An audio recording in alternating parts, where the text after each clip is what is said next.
আরে আবরার ভাইয়া তুমি? তোর ভাই কোথায়? তোর যদি আসতে বল। ভাইয়া লিপি কি হয়েছে? আবরার ভাইয়া এসছে, তোমাকে ডাকছে। কি রে আবরার, তুই আমাদের বাসায় আয়, ভেতরে আয়। না, ভিতরে যাবো না। একটু ভিতরে যাতো, কথা বলবো। বসো। জি ভাইয়া।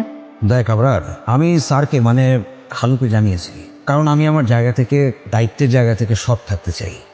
আমার দিক থেকে আমি সঠিক, তোর দিক থেকে হয়তো ভুল। তুই টাকার কথাটা বাবাকে বলেছিস, দ্যাটস নট মাই প্রবলেম।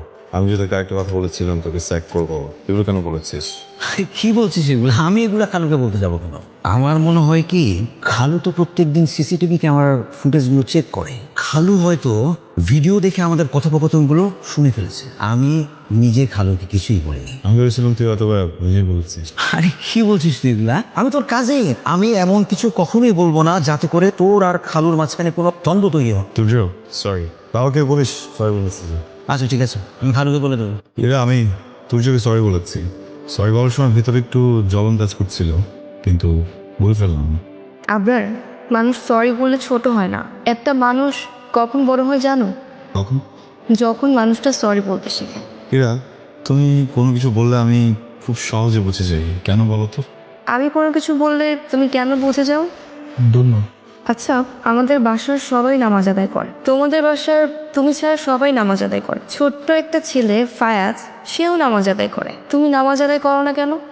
করবো বলে করা হচ্ছে না। আমি চেষ্টা করবো এখান থেকে। সাহস করে একদিন 5 ওয়াক্ত নামাজ আদায় করো। নিজেকে নামাজি করার জন্য 1 মাস সময় দাও। দেখো, আমরা যখন ইংলিশ শিখি তখন সময় দিই, অন্যান্য যে কোনো কিছু ভালো করার জন্য সময় দিই। নামাজটাও তো ঠিক তেমন। এখন থেকে করবো ইনশাআল্লাহ।